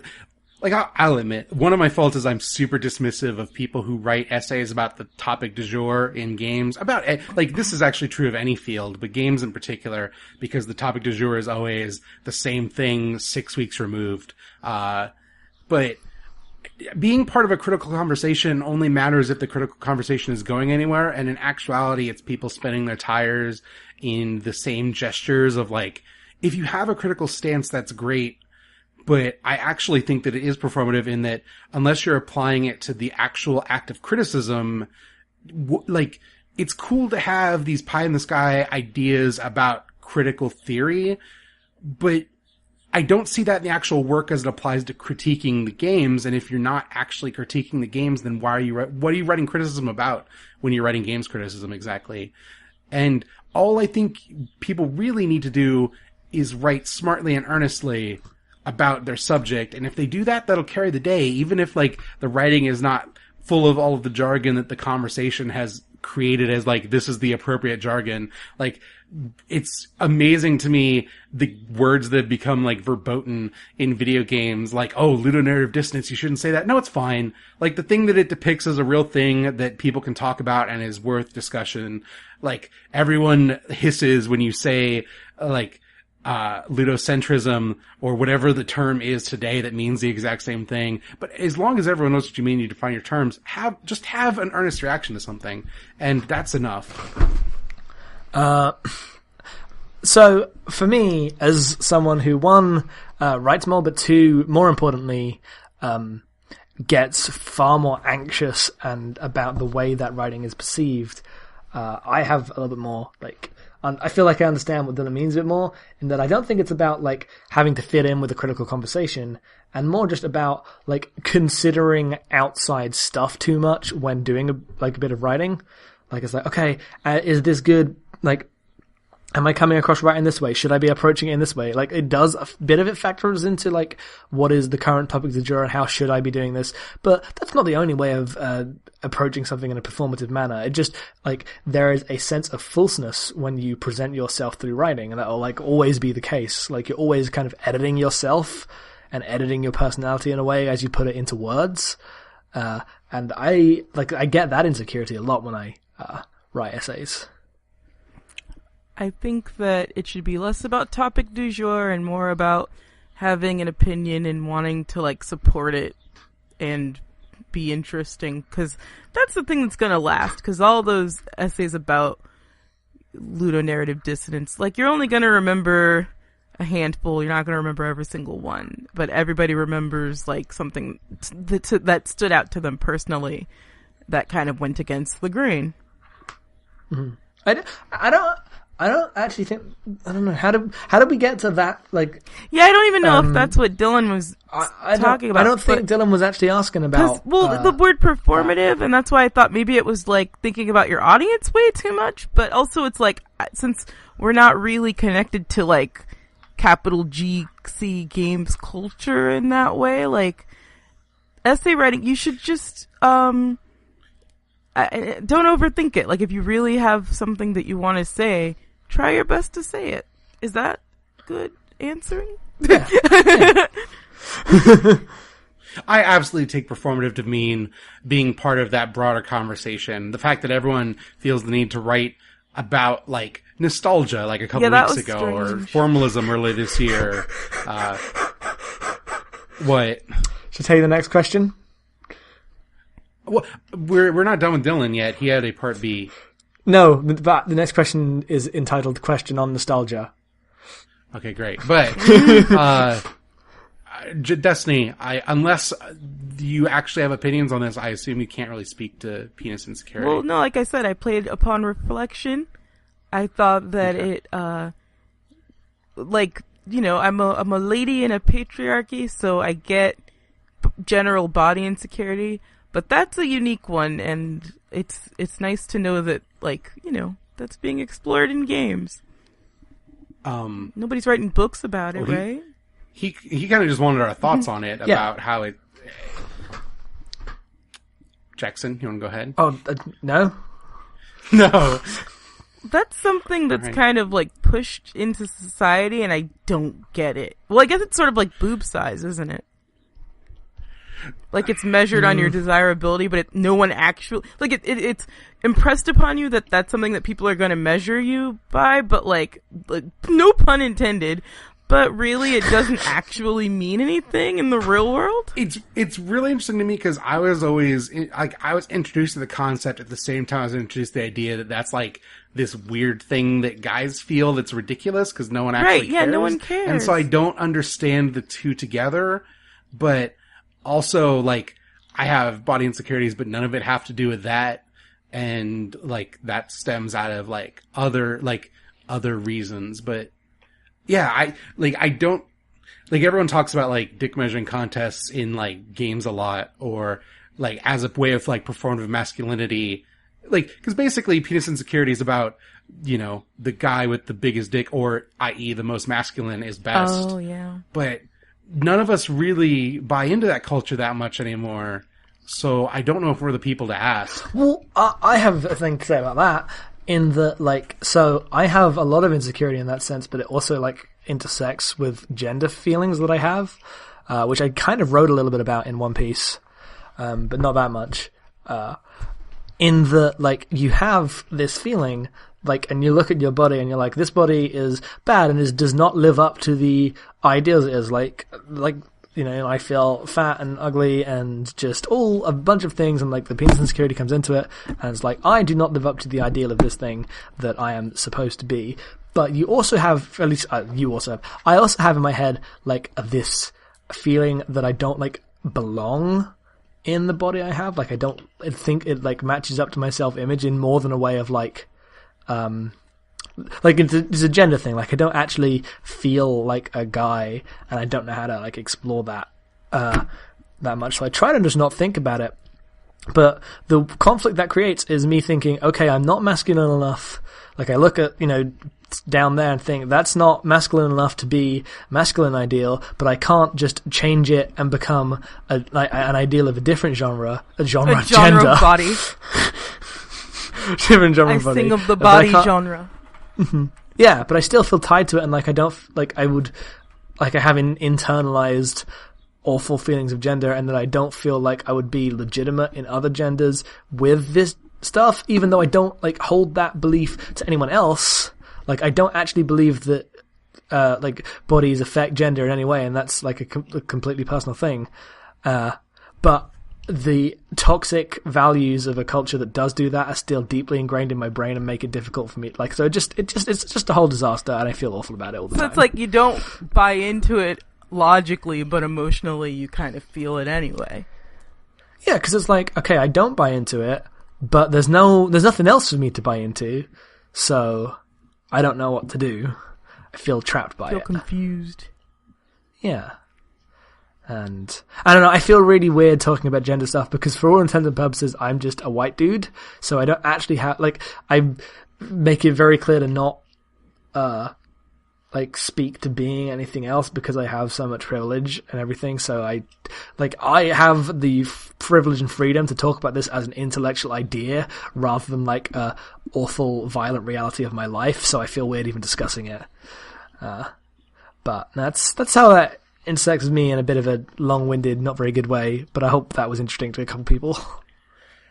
Look forward to the eventual Goof Zone where we're probably going to actually talk about this. If you want, we can go. Set that up. I think it'd be interesting. I don't know. I mean, I'm down. I think we could have a very intense gender and sexuality discussion. It's overdue. Anyway, we'll promote your appearance on the Goof Zone later, but first, next question. Question on this nostalgia from Zaya Speed. Are there any nostalgia-based throwback video games that are interesting in their own right? Is there any media that engages with video game nostalgia in a productive way? This was sent around the release of Pixels, and that topic gets to your discussion. So Retro Game Challenge is the actual correct answer here. Hell yeah. In that it is, so Retro Game Challenge is a DS game that in Japan... It's Game Center CX, right? Yeah, it's based on Game Center CX, which is about a guy who, basically is forced to play old video games until he beats them, and he talks about how hard they are all the time. But the actual game is you and your friend on summer vacation in like the 80s, and every chapter is like he gets new NES games and new like EGM issues. Like the localization's really good in that it's clearly like puns on writers of the era for those games. Or from those game magazines, and you play through the games and you look at the magazines to get like hints and tricks, and the games are built to be like the progression from here's like an arcade game here and all the way up to like here's like the Mario one, or here's like a very early like Final Fantasy 1 RPG, and it gives you this sense of what it was like to live through, oh, these are entirely new genres coming out, but also discovering what it was like to play games of that era through the interaction with you and like your friends growing up, but also through like magazines that you'd get. And sometimes you get them out of order, or you'd get ones that they had like, oh, here's this trick from this game that you put away like months ago. And so you go back to the game that you haven't played in like 3 chapters and you find something really new in it, and it's exciting. But you could even extend that to, I had the perfect game, and it was something that I thought Jackson would have something to say about, and now I can't remember it because I went on Game Center CX too much. Oh, it isn't something you have anything to say about, Jackson, but we were talking about NES Remix the other day. Oh, right. As here is like almost like tutorials for NES games, but it actually ends up framing it as look at what these old games can teach you about game design if you pay attention to what their rule sets are, and how your opinions about the games will change if we just like tweak one of the variables in the rules through the remix stages that the game is like sold on. And that stuff's really interesting too. And those are like very clear nostalgia packages. But we're recording this on the day that Mega Man Legacy Collection comes out, which is not really like a nostalgia game so much as like someone trying to actually do game preservation, which is a topic that we all care about a lot. Yeah. And it's very exciting.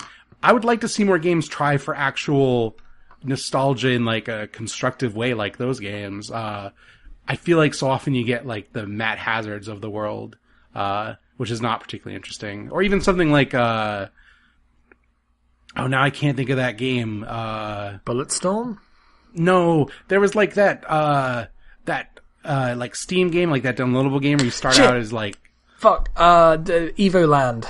Yeah, Evo Land. Oh, it was so bad. Is like a neat idea, but the actual game is interminable and awful. So What about I don't games know. that kind of use that as their gimmick, but like aren't about that overall, like Shovel Knight or I wouldn't. The thing is, I don't actually think Shovel Knight is like a nostalgia really? game. It picks an aesthetic of an era, but like it doesn't have like fake sprite flicker or anything. They just made a game that looks like those games as like an artistic choice. I don't know. I thought it felt like. And people always like criticize those games as like nostalgia games, but I think that's really unfair to what those games are trying to do. Like looking like an old game isn't necessarily a nostalgia grab. No. Like you can like. Is Minecraft like nostalgia because it's pixelated? Right, I don't really think exactly. so. That'd just be like saying, God damn it, all these Tarantino movies and nostalgia movies. That's a good point. And people make those arguments, but I don't think they're very like smart arguments. Also, they kind of ignore how media works in general. Like you're always gonna kind of reference something, even if it's unintentional. But like, I think we've played games this year that have engaged with nostalgia in a way far more complicated than just like the games you played when you were younger, but now. Good like point. both Attack of the Friday Monsters and Yakuza 3 have like very deep ways about engaging with like this feeling of things that you've lost and like wanting. Or like actual nostalgia. Like actual yes. nostalgia is a real concept, because I feel like when people talk about nostalgia in video games, it's purely in terms of like what that means for our relation to old products. But nostalgia as a feeling is a way more complex and human thing that can be explored in a variety of ways and is in many games. So I don't want to reduce nostalgia to just... But then you could also, like, another track you could take is games like Gone Home or Her Story, which are nostalgic in, like, their presentation and form, but not in actually, like, they're not about nostalgia in any way. But they evoke it through their setting. I think Gone Home is a little bit more about nostalgia than Her Story. In fact, I would say that is... Like, Gone Home has a setting that is meant to evoke nostalgia, but the story it tells is, like, quintessentially modern and on purpose that way. Yeah, the story it tells is, but I think there's way more in that game of just you looking through and going, oh shit, X-Files tapes. Like, it has that feeling of like the character is coming back to their own home. Like, the nostalgia is, even though it's like a home they don't understand, it's a new home. Like, it's exploring their family and this place that they left and these people that they used to know but have now moved away from. Like, sure, but that's not like, that ends up being like the hook for the player. That's not actually any of the thematic thrust. I think that is like a core way that Gone Home, like you say, the hook for the player, but I don't think that discredits it as being one of the things that games works with. Maybe. But like when I talk about either of those games, I wouldn't talk about them as games about nostalgia, but they do contain it and use it as part of its vocabulary for giving you a piece of fiction. Yeah, sure, but I don't think like any one thing is like about any one thing. Like I think Gone Home is like far more nostalgia, but also that's also me like reading, just teen romance story. Like the idealistic teen romance that Gone Home has is a very nostalgic kind of romance to me. But I really don't. I don't think like I don't agree with that at all. Yeah, but like on paper, I guess it could be read that way. But to me, like the way that it's like a story that is very clearly not meant to end on a negative note, and like the queerness of the narrative is meant to be kind of like a transgression against the kind of like heartsick teens have faded love story that like the actual thing that people are nostalgic for is. Where like, yeah, they be kept apart, or it doesn't work out, or like something bad happens. Like that's what the actual story that it's evoking is. And the fact that it's not, to me, is like actively fighting against the kind of nostalgia, or like I don't mean nostalgia. If you replace nostalgia with like cultural inertia, like it makes sense like why it's transgressive against that sort of thing. Oh, it's totally transgressive and thin, but I think it's like nostalgic in terms of like this optimistic sense of the world in the same way something like Moonrise Kingdom is. Like, that's a thing I compared to. I don't think applying the same kind of, like, optimism in Moonrise Kingdom as, like, these kids at summer camp in this, like, hetero relationship versus Gone Home, I think that's really unfair as a read. Like, that discounts a lot of, like, the importance of representation in a medium that doesn't do enough of it. I think what Jackson is trying to say is that, like, when you play Gone Home, if you've experienced that kind of romance as a teen, it kind of takes you back to that. Oh, that's what I'm saying. And I'm saying it's like I know it totally, like, the queer representation is totally important. I don't want to discount that. Yeah, I don't think Jackson wasn't going down that road. I wasn't going down that road at all. Because, like, Moonrise Kingdom saying, kind of also, like, if you had a young camp love, it might evoke nostalgia for that as you watch it. And maybe I am wrong in terms of, like, its target audience, but I don't think that game is intended for teens to play. Maybe, like, I know it kind of is because, like, Steve's talked about their love of, what's that? My So-Called Life. Oh.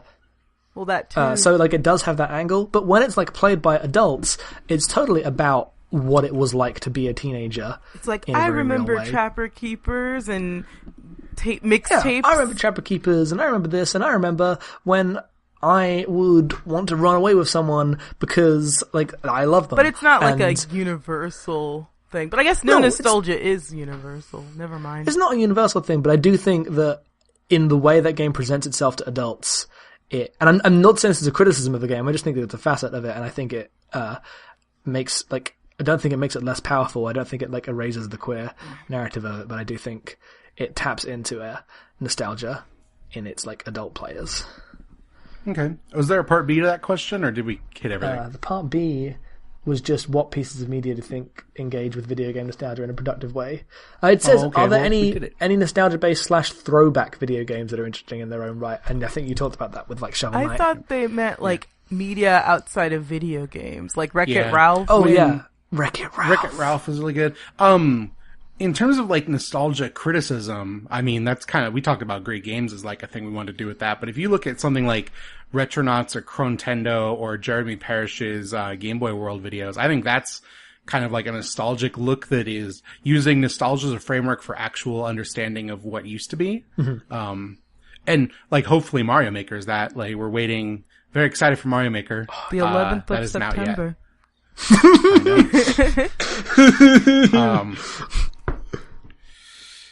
Never forget the day the Mario Maker happened. Wow.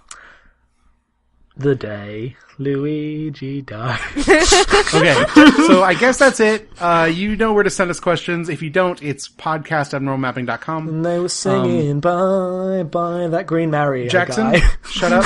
Destiny, what are we playing next month? Next month we are playing Forward. It's called Forward. Framed. See? Words. Sorry, everybody. I'm sleepy. Let's redo that. Ask me again. Destiny, what are you playing next month? I'm not going to edit this. This is the worst part. I'm not going to remember. But you should when you listen to it, because we're playing Framed. And who's Framed by? I don't know, actually. Because it's not out on Android yet, but it's sort of a comic panel story thingamajig where you sort of, like, rearrange, like, parts of the game to tell a particular story, and I thought that it was interesting. It's in iOS.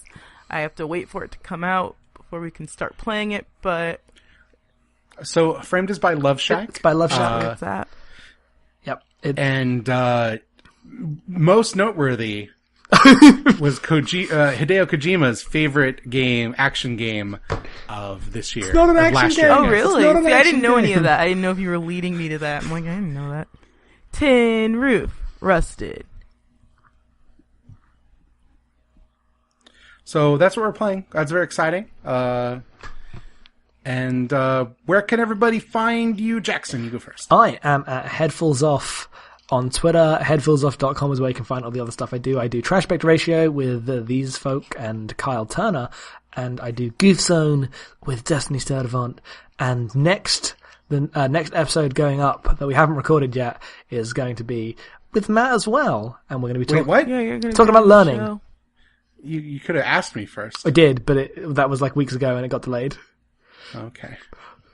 You said yes to recording this, but like Yeah. in a I different didn't life. realize it was like, I didn't realize it was like actually real and coming. Okay. Destiny, where can people At find you? Fridge Buzz now on the Twitter.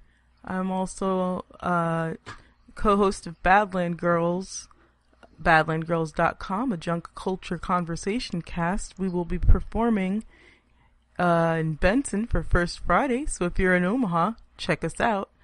And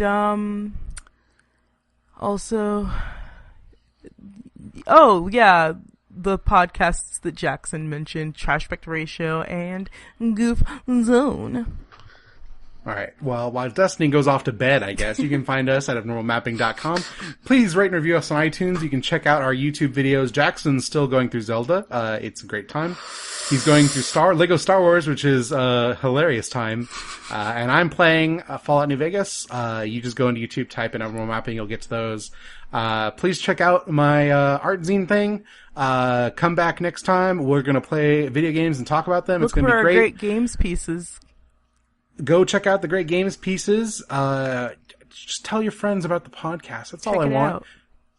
I'm just going to admonish it every time. Please, please, please check Tell out the podcast. 5 friends to tell 5 friends.